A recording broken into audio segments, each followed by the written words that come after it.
Again, thank you so much for being here. My name is Janelle Hazard, and I am the Executive Director and Curator at Tephra Institute of Contemporary Art.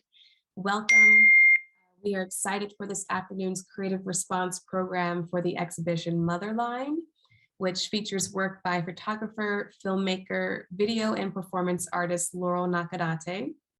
The exhibition is presented in partnership with George Mason University and is guest curated by Lily Siegel and Don Russell. The program today is sponsored by Reston Community Center. I want to say thank you to the sponsors of Tephra ICA, which include Arts Fairfax, Virginia Commission for the Arts, and the National Endowment of the Arts. And hello and thank you to the board members I see that are joining us this afternoon. We also want to acknowledge the original stewards of the areas known today as Reston and Northern Virginia, and the surrounding areas of the Washington, D.C. region, which include the Piscataway peoples and the Manahawk peoples, and the diverse and vibrant Native communities who make their home here today. So before we get started, I'll mention that I'd like to say a little bit about Laurel Nakadate and her work. So Laurel Nakadate creates work that examines contemporary modes of self-representation and identity formation. After taking an at-home genetic test, Nakadate utilized subscription ancestry databases and social platforms to identify and connect people who were reported to share her DNA within 8 or 9 generations. She connected with hundreds of distant relatives in the United States and asked to come and take their photograph in whatever manner they chose to present themselves. And this created the Relations series, where she met that person near their home at night using only a flashlight for illumination. And doing the research for Relations, only 3 of approximately 1,500 DNA connections appeared from her father's side of the family. And Nakadate's father is Japanese American, and his family has been in the United States for around 100 years. And what we see represented in this series of portraits and the Relations series, is Nakadate's matrilineal heritage, her matriline or her motherline, hence the name of the show.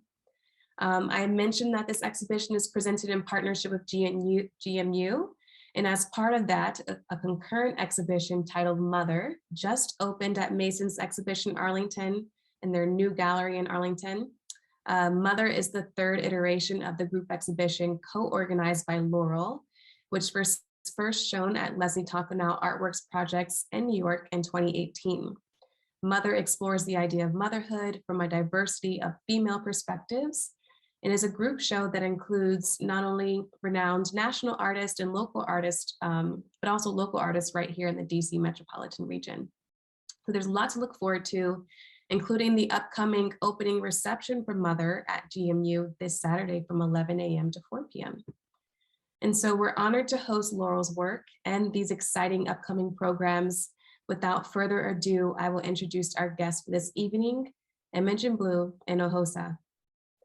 Imogen-Blue is a contemporary American artist known for her performance, video, and photography work. She lives and works between the United States, the United Kingdom, and Germany. Imogen-Blue's practice places us in an alternate world where we slip between autobiography and fiction. Working across the still and moving image, her work explores intimacy, trauma, in the stage as a site of suspension of disbelief.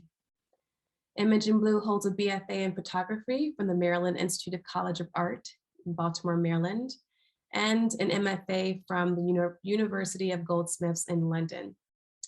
For this program, Imogen-Blue will perform her text, Dreaming at the Edges of a Petrol Blue Room, live from her bedroom in Berlin. The text begins under the same circumstances as Nakadate's Relations series, the meeting of 2 people at an agreed upon location for a brief exchange. Please join me in welcoming Imogen-Blue.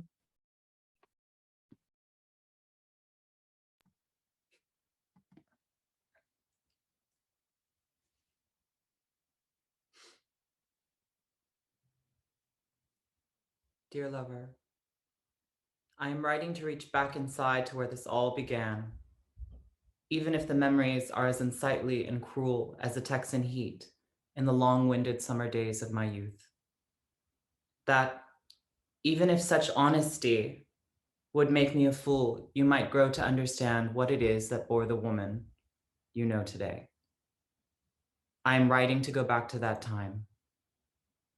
When you said you loved me and called me beautiful, your eyes flitting across my frame, half naked, and poured over your bed, deformed.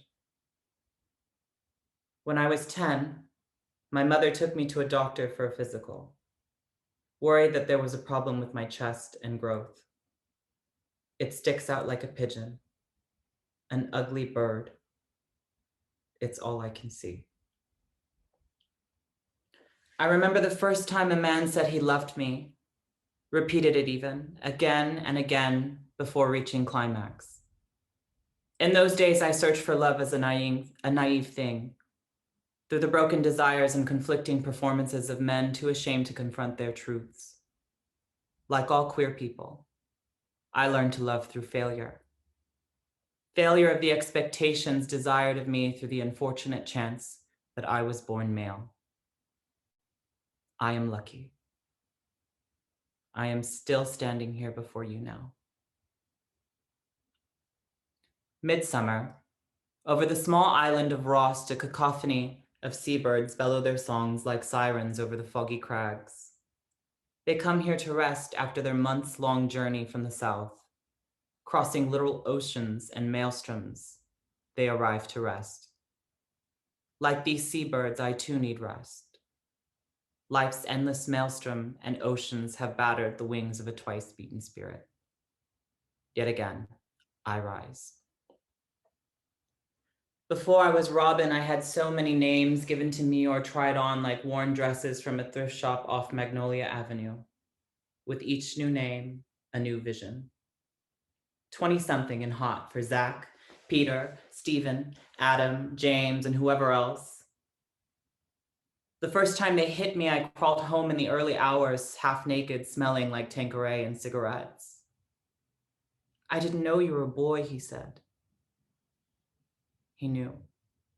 His performance at the club, his need to be penetrated betrayed him. Naive Robin, thinking I'd been seen, thinking I'd been understood. On Tinder, dreaming I'd find myself a new gentleman caller who would keep me up in style, one who would treat me right, sweep me off my feet, to fancy dinners and evening drinks, vacations to a picturesque chalet in some faraway mountain range. No, not quite. He'd taken me for champagne and dinner, 3 hours of conversation, laughter, and a lovely evening walk. Again, draped across a bed. Beautiful. A flash fire, a burning veil of dazzling light, tears soiled by the mascara gathering in the corners of my sockets. My voice caught in my throat as if two boulders were pushing to move past each other, meeting in a violent gristle. Legs strewn out, flying in sharp angles, longing to find purchase. His hand crushed my throat as his other fist landed blow after blow into my side, each one landing with a hollow boom. He'd hit me so hard I saw stars and my heart stopped upon each impact. Reached for the lamp and bashed him good, then again, and ran. And in heels as well. The street lights flung by, hitting my face with the echoes of his fist. Who could blame me? A young tranny amidst a pandemic of femicide. It was my body, my sequin dress and faux fur that kept me alive. Yet there would be more. And suddenly the small things built up inside me, like a parasite, wilting me and keeping me full at once. How men's boots were so heavy when they kicked them off as they climbed into bed, the thumps sounded like bodies dropping, making me flinch under their searching hands. How champagne never tasted quite as sweet, or how hotel rooms engulfed my dreams in their nightmarish viscerality. Egyptian cotton, just a reminder of a betrayal. The few times when a John wanted to spoon or hold me and kiss my neck, I'd pull away. Sometimes being offered tenderness, feels like the very proof you've been used. What if? What if this body at its best is only the longing someone else has for it? Sat in a 2-room bedroom apartment in Clapham, Tesco wine in hand, sipping anxiously, surrounded by goddesses and chasers. I felt a hand on my shoulder. What's your name, love? Caught off guard, I hadn't come up with a name to give myself here. A new world blown open for me through WhatsApp. That's all right. Why don't we do some makeup? I didn't care either way. I let her paint me. As she finished, she said simply, Robin. I watched her moving gracefully through her makeup bag. She told me how to make myself more feminine. She told me I was pretty and said she was jealous of what 6 months on HRT would do for me. She told me about how she used to work in De Wallen in Amsterdam and how blue lights designated trans sex workers from the cisgendered red lights. She told me about her extravagant lifestyle, her recent designer purchases, her exhaustion with trans healthcare. Then she gave me a small clamshell compact and walked out the door. She had a client. I watched her languid figure disappear into the brightly lit hall, her heels clacking like the sound of the slowest applause. The door closing behind her, etched in red, as if she had entered a world on fire. She had. And I hadn't known it yet, but I would too. Sometimes I imagine her, a bright young thing with so many dreams at the edges of a petrol blue room in De Wallen. Her body glittering opalescent silver, beckoning to those silently mirrored in the opposite side of her glass box. I wish she was still around.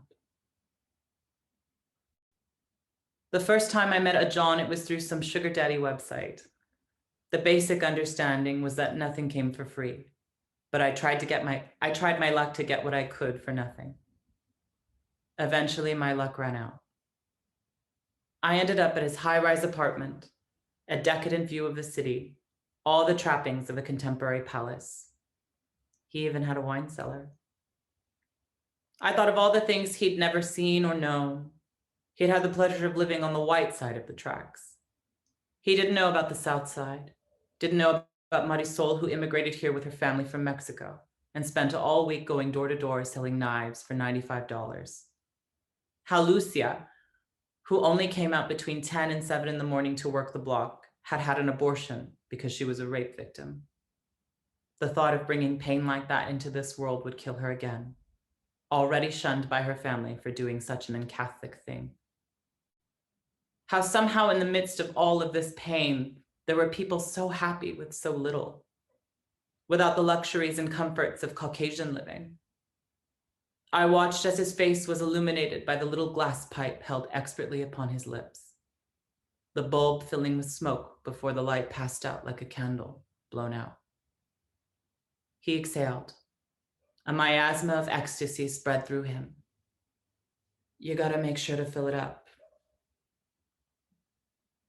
Otherwise you waste it. Here, have a try. I denied him. Tina wasn't my thing. I'd seen what it had done to so many girls. I thought you were fun. Why don't you come and sit over here? Gesturing towards the couch. I hated him. I could feel the caution on my shoulders burning violet. I stared empty at the brocade textile covering the couch, a blotchy wine stain shaped like a smeared lip. If only I could melt into it, become the lip-shaped pool settled finely between the silk threads, washed into them as if each fine line were a capillary. I could feel my mouth moving in response to the questions that followed. I felt the calluses of his fingertips on my back as he unzipped my dress, and his palms resting on my ass as he pulled at the black lingerie I wore. Who's a good girl? Are you a good girl for me? And with each thud, I fell deeper into that delicate little stain, awash at sea, lost in the undertow of his chants. saltwater tears falling as I succumb to the Hadal deep. Back in the Hotel St. George, that first night we touched, miscellaneous house music playing on the TV, I heard him. The air was thick or thin, suddenly sucked out of the room. Maybe we had drifted off a bit, or perhaps just lost in a daze. The songs kept playing, only finding silence in the half-second breaks between tracks. But I heard him. He was laying nude splayed out on the bed, my head cradled in his shoulder. He said casually, as if pointing out a shape in the clouds, "Why am I here?" His face deckled by the light of the hotel sign, reflecting the raindrops on the window. I pretended not to hear. But again, he broke the silence. "Why am I here, Robin?" Without moving an inch, I stared up at the ceiling and said, "I hate this music," responding to the endless monotone track on the TV. "Me too," he whispered. I awoke to the sound of his heart beating, fluttering in a metronome as if butterflies' wings flapping. I traced the noise to your head tapping against the wooden bureau, eyes rolled back, foam trailing from your mouth, staining the white of the carpet. I cradled your head in my arms and called the ambulance. The darkened pits of your arms blue black from where the needle foraged, siphoning reality from your veins, fainting, falling into ecstasy. Your china blue eyes a murky petrol blue, cloudy, pooled at the bottom of a long forgotten gas tank, soiled by the rainwater, by the grays of addiction. I stayed with you in the hospital that night, curved up against your body in a cold white room, sheltered from the outside world by a thin plastic curtain. Darren, who never wanted to be in a home, never wanted the semblance of a real life. Darren, who saw me as a dream. Darren, who saw me as a dream, the other side of a need he'd tied to his throat and injected through his groin. Popular boy turned wealthy man, hid from himself and kept me, his favorite pet. Darren, who sounded like a rabbit when sneezes caught in his mouth, so soft and animal, so sweet. How when he finally let me fall asleep with him in the early morning hours, his pale back glowing in the daybreak, I felt held, cupped in his motor oil stained hands. And that moment being with him felt like the sun shining on both sides. Like maybe there was more than just the need for money. Darren, dashing, beer-drenched, souped-up BMW riding full throttle into the night, no holds barred, looking for a good time, no questions asked, only want, always want. Darren, under the moonlight of a 3 a.m. text message, turned Fenrir, alpha male, demanding, sexual, whose musk pulsed through his sweat-sodden jock, his tongue finding purchase at the back of my throat, held there, stealing my breath, my lungs imprisoned to his touch. Darren, lying awake in my arms, whispered carefully strung nothings into my wrists. If my body were his page, laden with the ink of his lies, sodden, Vanta black. Darren, who texts after 2 months of silence, who talks about how he's seeing a real girl. A real girl. I imagine street memorials, the kinds you pass every day on your way to work, laden with teddy bears, flowers, ribbons, rain-soaked and battered. Public ruins of a life cut short, quietly visible, only seen when the affects left behind are showy enough to catch your attention. How often I felt like that. Cover this frame in makeup and lace trimmings. I stand here a mausoleum, a grave waiting to be planted, plunged into the depths of this earth, forgotten amongst a busy social feed, another face, martyred and passed on. A flower is only seen toward the end of its life, just bloomed and already a delicate ash. I wish we were so lucky. The truth is, most of us don't last long enough to even begin to bud. Might we ever be beautiful? Later that summer, we'd meet again. He texted me simply, Hotel St. George, 650 pay per meet, 9 p.m. 2 days earlier, I had spent my last 20 quid on frozen meals and 2 bottles of white wine. I spent the better half of the day laying in the cool dark of my bedroom until I finally mustered up the energy to get dressed to meet him. So it went, on and off for the summer. Meet, drink, fuck, leave, repeat. Until one day, I arrived to find the room in a state. The entire place ransacked, his dirty clothes strewn about the room, a bloody towel in the corner. In the bathroom, a large bottle of poppers, cap tipped, sat on the sill of the medicine cabinet. In the shower, a dildo lay, slick with a semi-fresh gloss of lubricant. The smell of vomit permeated the room. He sat there in the bed, sobbing, a bottle of vodka in his hand, and 3 lines of cocaine racked neatly under the haze of the hotel lamp. He was inconsolable, unable to speak coherently. He was fucked. I helped him into the shower, pulling at his clothes and cradled together in the tub. We sat under the downpour of his regrets and mistakes. He'd speak of his shame, his family, how he'd give anything to not find desire in the arms of a trans woman, as if baring his throat to me would exalt him from his misgivings. As much as I tried, nothing I said would change his mind. The comforts I offered, he did not deserve. And yet there I was. I put him to bed, flushed his coke, and took the cash set out for me, placed neatly in the small reflective dish I had grown to know too well on the bureau. I wouldn't see him again after that. Several months later, I found out he had overdosed in the same room. I close my eyes and see him. He stands up, pulls on his trousers, shirt slung over his shoulder, prepping a cigarette in his hand. See you later. Now I think of Mark, who so boldly celebrated herself, the call-out queen, who grew tired like the seabirds and never made it back south, never made it back to dance freely in the warmth of the sun. I think of Ellie, Jess, Emmy, Chantal, Venus, Selena, Jesusa, Carly, Nikki, B, Kiki, Malaysia, and all of the other girls that we've lost. I see the pigeon-breasted boy turned sphinx, flying through maelstroms to reach the misty peaks of Rost.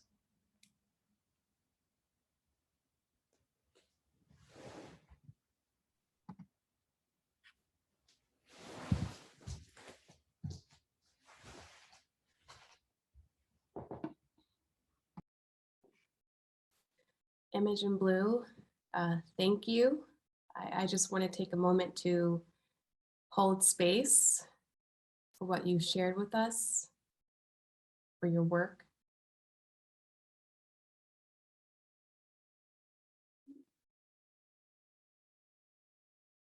Thank you. There she is. Hello. Hi. I think before we open it up to Q&A and hear a little bit from the audience, I wonder, is there anything that you would like to share with us about this work? You know, if there's anything you want to share about the connections you found in Laurel Nakadate's series that brought you to sharing this text with us tonight? Sure. Yeah. Well, first of all, I just want to thank Tephra for inviting me to do this. This is such a wonderful experience. It's so lovely to work with the team, and also to be able to do that from Berlin. It's so nice to have, you know, a maintained connection. With Laurel's work, I found it really interesting when you first proposed. I mean, you sent me an email and you told me about Laurel's work, and I was looking through her series. I know initially we had talked about possibly a different work, but after spending some time looking over her photographs, my background is in photography as well, so it's kind of interesting to move back towards this space of thinking through photo, as I've kind of taken a little bit of a step away from the photo world and more, I guess, into the fine art world, even though they have crossover, but they're kind of different. And it was really interesting to hear her talk about this series where she's meeting with these people in the dark. And they're strangers that she's completely trusting to meet in an agreed upon location. And I was thinking that's so interesting because, you know, within the space of sex work and the space of also just like trans relationships, quite often they begin through the space of meeting under the cover of darkness, in secret or in a pre-disclosed space, often a hotel room, perhaps if the person lives alone in a bedroom. There's a lot of trust that's involved. And I thought that that was really interesting. You know, she's searching for compassion and love, and I think a need for connection, like a deep need for connection, I think. And it was an interesting space to start thinking through a text. I mean, this text I've been working on for over a year now. And it has like evolved since then. This is like a very early version of the text, but it's interesting to revisit it through this context of thinking about the sort of decision making that one has to have to be able to like be brave enough to look for that, to look for those kinds of things.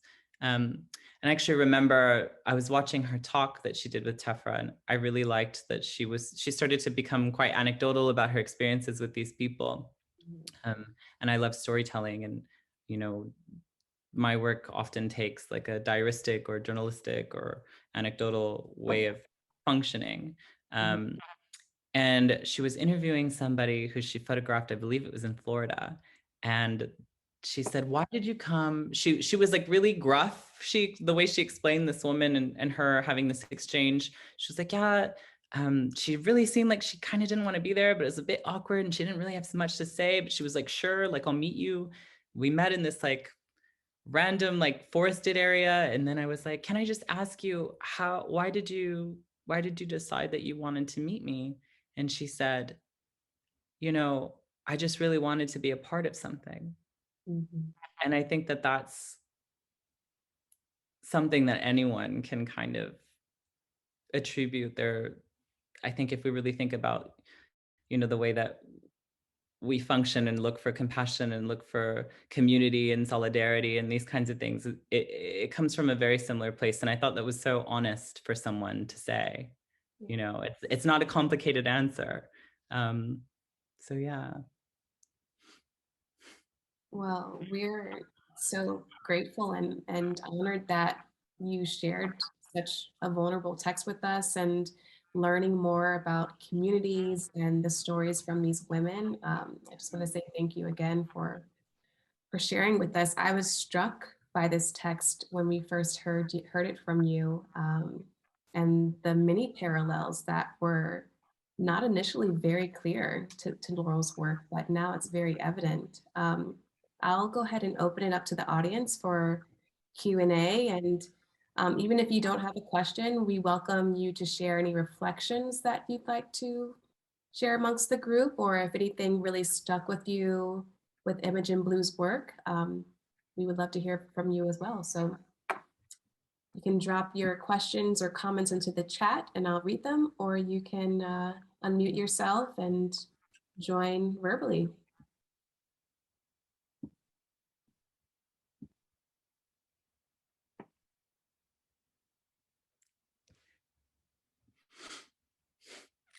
Yeah, I know it's a bit of a rough one, huh? Like, like it takes a minute.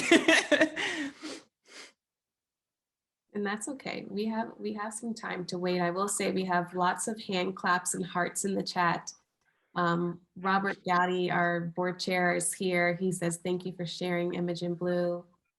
Aisling Ennis says, "I continue to be blown away by Imogen-Blue in many ways. So honored to have been here for this." Thank you for joining us, Aisling.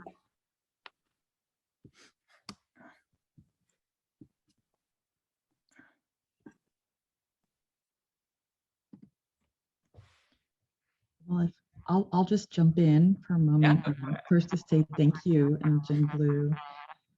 For those who don't know me, I'm a staff member here with Tephra ICA. So I had the privilege of hearing this text twice and am now reveling in the language. And something that struck me as a parallel, but also as just a beautiful strength of the text you just shared with us, is the richness of imagery in your descriptions from these really sort of complicated, actually, like exchanges and relationships, right, that aren't crystal clear. And this idea of what we imagine of another person, what we expect of them, what we imagine, what we read into, beyond the anecdote, beyond the exchange, because I think that's something that's also really beautiful in the experience of Laurel's photographs, right? We're presented with a single image that we know is a document of an encounter, right? But there's this real potency to the question of what else is there? What's the possibility of the exchange? And us as viewers of the artwork, have to read into it. And I wonder if you had any reflections outside of the kind of character of the work on this idea of imagining in or imagining a person's full life, or sort of the picture, right, that we get. And I'll just add that one of the things that really struck me was that moment where in the text, the protagonist, if I may say, right, equates themselves to the memorial, right, to the inanimate object, that still then points to another life, right, that's lost. So there's a lot there. I'd be really curious to hear your thoughts in response to that. Yeah, so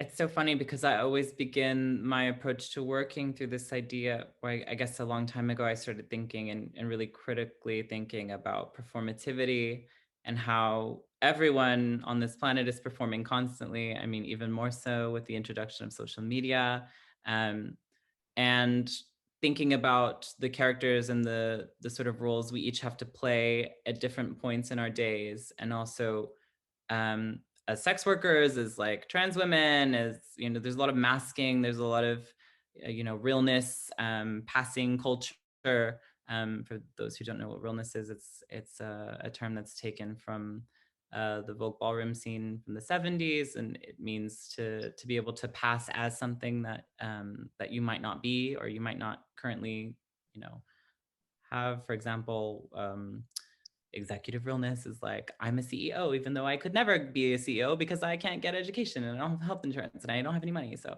but there's tons of ways that realness is used. And we're talking also particularly within trans communities, the privileges of passing and passing culture, and how that's both a safety thing, but also it's like, it can be monetized. It can be, there's like, it's kind of a double-edged sword thing.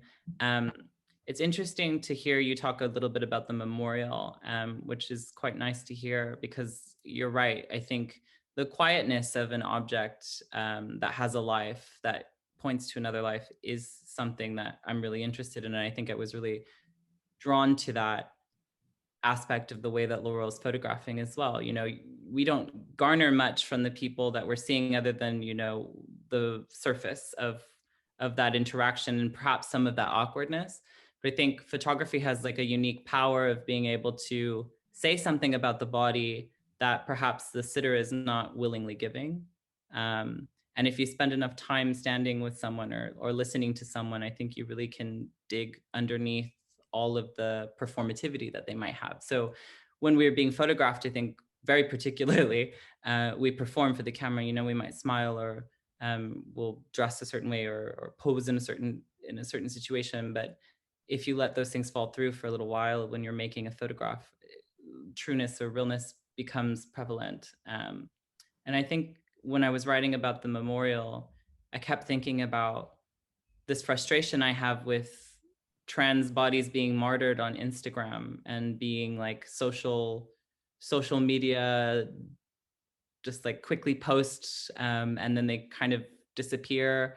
You know, one week we might say, oh, this person is passed, their face becomes like, literally become a martyr for a movement for a week, and then they disappear, and we don't really garner much from them aside from the fact that they were killed or, you know, had a terrible situation.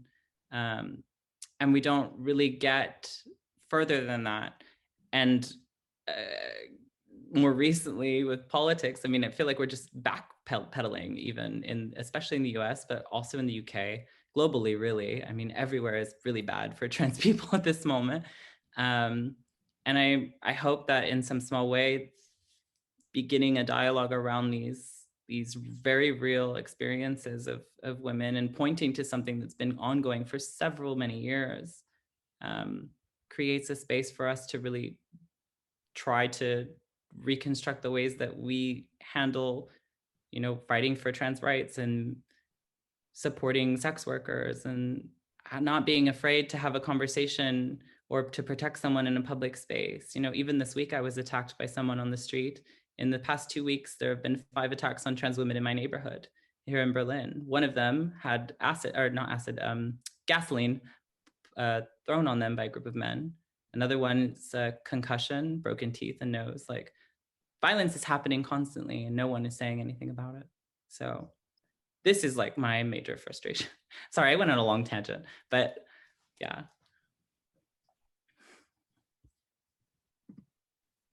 Thank you. Yeah, it's not a tangent, right? It's about, I absolutely love your description of what photography can do. And I think that sense of the high stakes of how we treat and think of each other, and the need to break out of the kind of scripts that we inherit, right? So, you know, one of the things that's beautiful about Laurel's work, and I think that really strikes people that folks have talked to as we host them here in the gallery or in some of the conversations, is this sense of, oh, wow, like there's this like imagining into, oh, you must have been really trusting, or that's really a vulnerable thing, or that's a brave thing to do. And Laurel, I think in one of our conversations, flipped it and said, oh, but it was so generous of this person to show up, right? So focusing not on her, right? And so that, I don't know, the stakes in, what's at stake in breaking the scripts of, you know, who is valued, who is protected by policy, by law, that's all deeply connected in the work. So that's not a tangent. Thank you for taking us there. I'll read a little bit more from the chat. Yeah. Scroll back up here. Will Beeman says, I'm wondering if you can elaborate on your references to the island roast, if I'm pronouncing that correctly, and the ocean in general. It's such a different setting, but it seems to work in tandem with the more urban settings. Yes. Thanks for your question, Will. So the ocean for me has been a space that I'm constantly referring back to. I grew up near the sea, not the best part of the sea, unfortunately, but near the sea nonetheless, in Corpus Christi, Texas, which is right on the Gulf of Mexico. So the sea is like, I think, played a little bit of a role in coming back to this sort of the miraculous, I suppose, the sublime. You know, the sea was really the first experience of the sublime. And later on, as I had left Texas for the first time and saw forests in the East Coast, that was like literally my second sublime. I remember crying in the forest once when there was snow because I'd never seen it before. It was like so magical.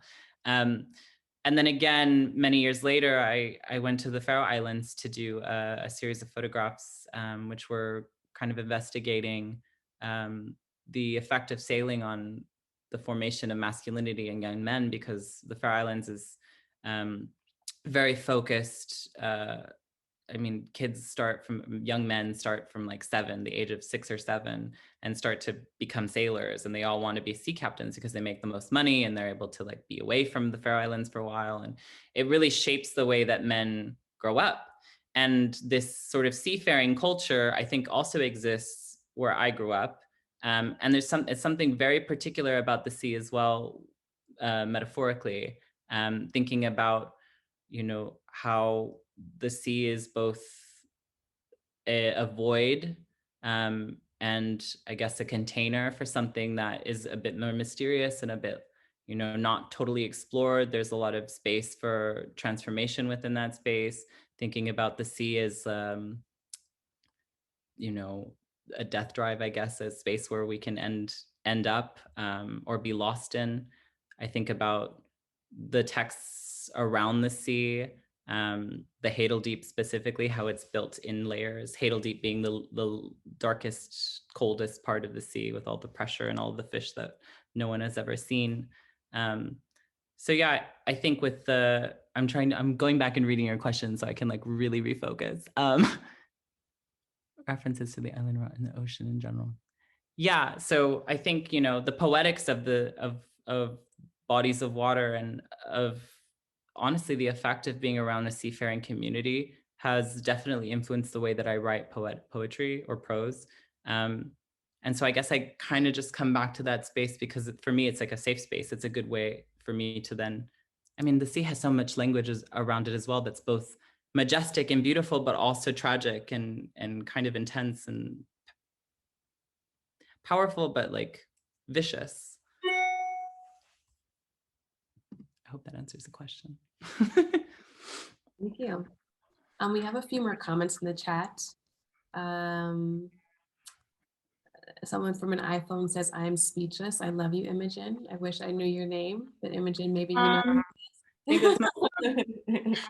So cute, thanks. Let's see. I think that may be all of the questions we have in the chat. Is there anyone else who would like to unmute themselves and ask a question before we wrap up the program this evening? Someone named Nick Janes has a question. Do you like? Yeah, Nick just joined us. I'm not sure if this person was able to experience the performance. Okay, I just saw this. Okay, yeah, cute.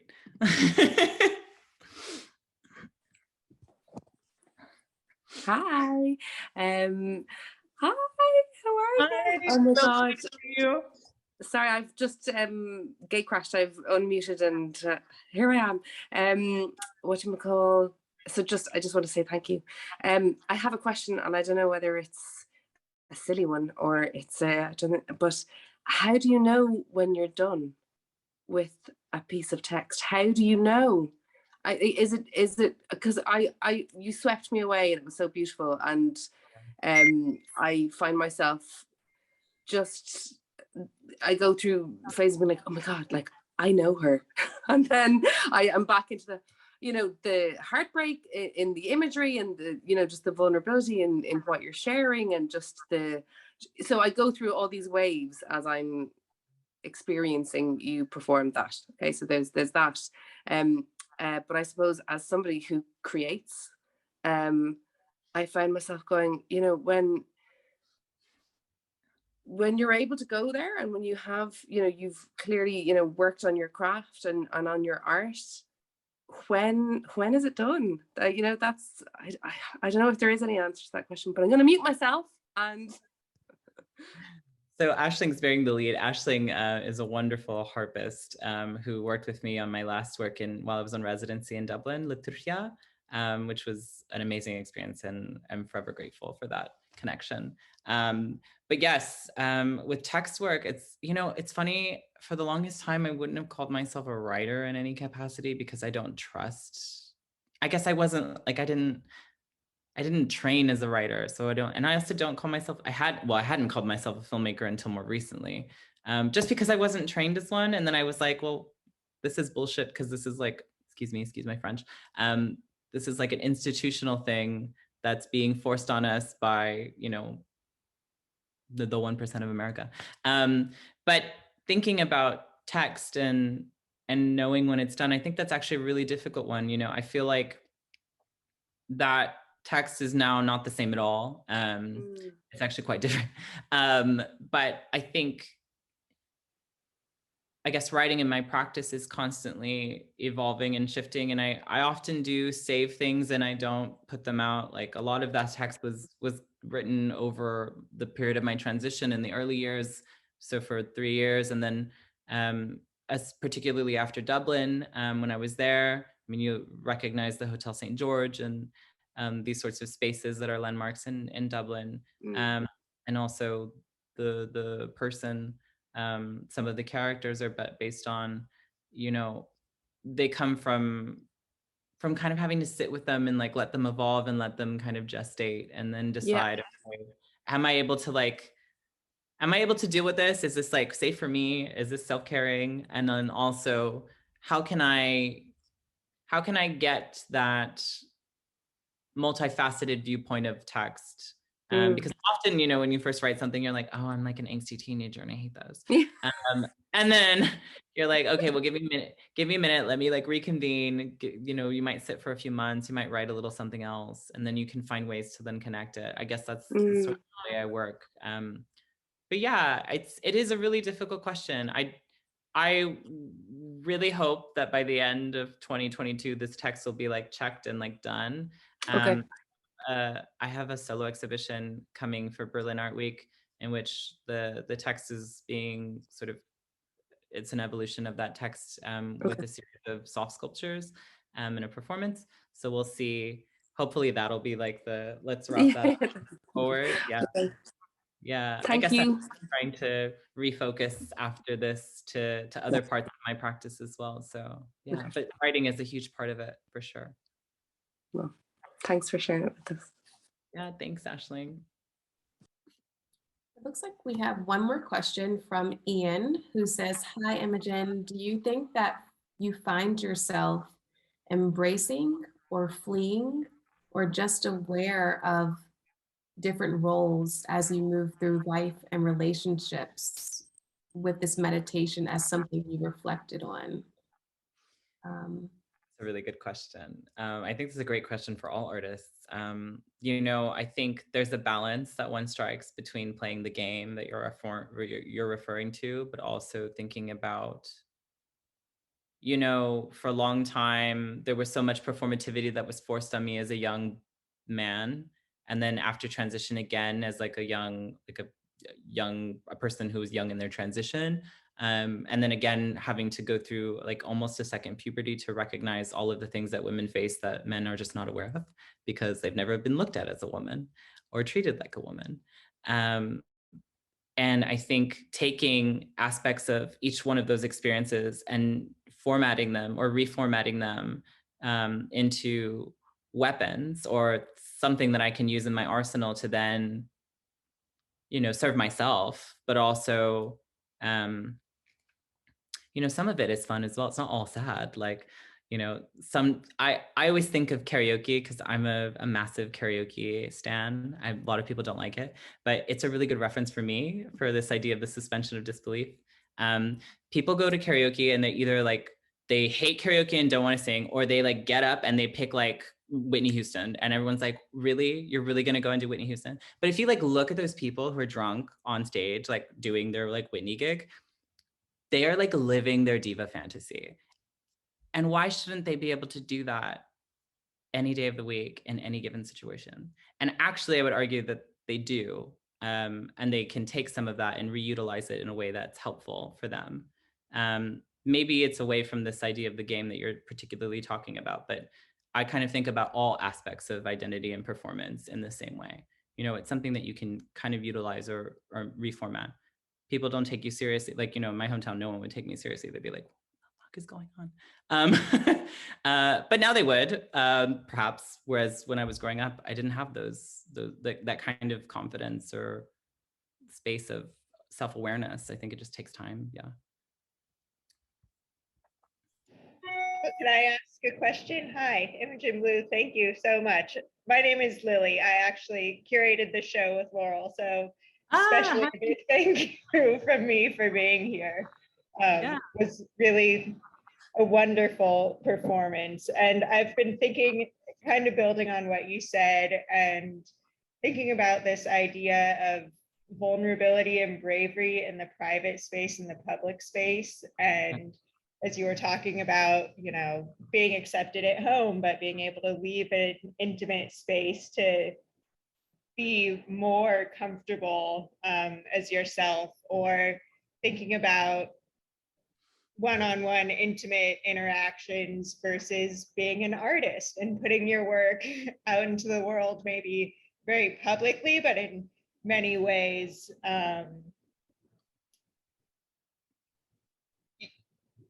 not anonymously, but with somewhat of a disconnect, that you can get some space. And just thinking about that in terms of bravery and vulnerability, and the differences that you feel in terms of being an artist and putting your art in the world and performing or having an exhibition, and the different approaches to that, and how it relates to Laurel's work, and having these moments with these people that are very intimate and maybe only one time, or in your sex work that's maybe over multiple times or only one time, but then you talk about it, you photograph it, and it becomes this thing that's not necessarily intimate anymore, but public.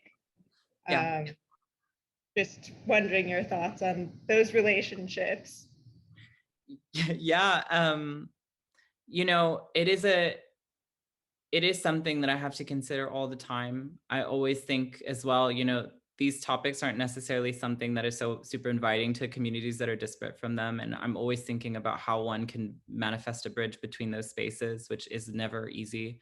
I'm also thinking about the protections that need to be slated into place for the people that are involved in those spaces, particularly myself. I think that there are kind of two options, and I think I kind of had those decisions made for me at a very young age. Like, I've always made work from a vulnerable space, but I think it comes from having everyone else know everything about me before I was even able to know it about myself, and then remanifesting that as like a strength, as opposed to like a thing that I just had no control over and kind of lost all capability of like keeping a tab on it. And then thinking about it as an artist, I think there's like a really fine line between, you know, like some of this text is fiction. You know, my work really does try to slip through fiction and nonfiction, and it kind of gives me protection in that way. But it also allows the viewer to be invited into a space that they might not necessarily be initially have initial experience of, or can focus in on it the way that the silver screen does in cinema, but then shifts it back to something that they might be able to draw comparisons to in their own life. You know, anyone can talk about intimacy. Anyone can talk about what it's like to be jilted, or to have lost love, or to have lost someone. And everyone's had a hero before. And I think that the text really tries to kind of create those spaces for people to kind of fall into. Yeah. Thank you. And thank you, Lily, for joining. It's so nice to have one of the curators here speaking with Imogen-Blue. I think we have time for one more question. And Erica Harrison says, thank you so much. Very moving. I appreciate the opportunity to hear from you. And it looks like she's getting ready to have to leave the program, but she'll revisit the recording and hear your answer to this question. Can you speak to the metaphor of pigeon to sphinx transformation? Yeah, it's so funny. I wrote another prose about a sphinx it draws comparisons between being like a metaphor for a powerful trans woman, and also this idea of like the chimera or the sphinx, this transformation to something that is essentially a monster, a feminine monster. But the pigeon to the sphinx is much more interesting in a way for me, particularly because pigeons and seagulls are like the only birds we have in Corpus Christi. And they're super, like, and they're like, what, the rats with wings is what everyone calls pigeons. They're this thing that's like not appreciated and kind of ugly, and it's very basic. And the sphinx is so metaphysical, and it's powerful. It has like a mystery around it, even like the riddle of the sphinx, you know.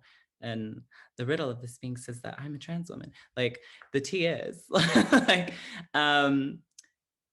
but I really like, I don't know, I love moving into fantasy as well and thinking about these, you know, what is more than, like, what can trans be outside of just this binary idea of, you know, man, woman, in between, non-binary, whatever. Like, how do we melt that into more open-minded or metaphysical spaces? And I think as well about the fictioning of a body.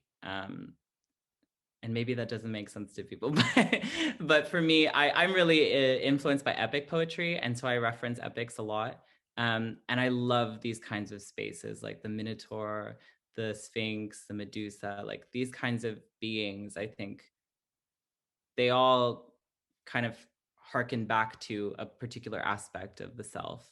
And I think we can expand our thoughts around what the Sphinx maybe might represent.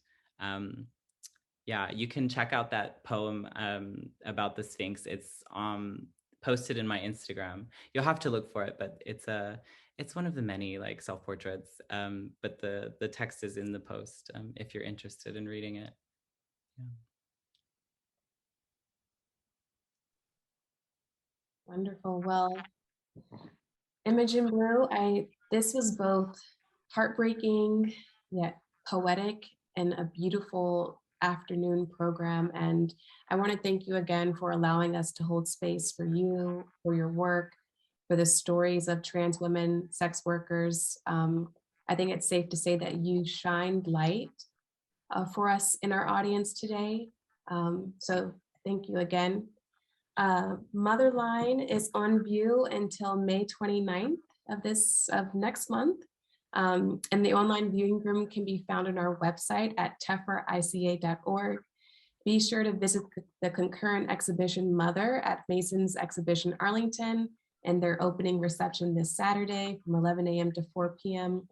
Please stay connected with us on social media at tephra.ica.org. You can stay connected with Imogen-Blue through her social media platforms. Imogen, maybe you want to drop those into the chat.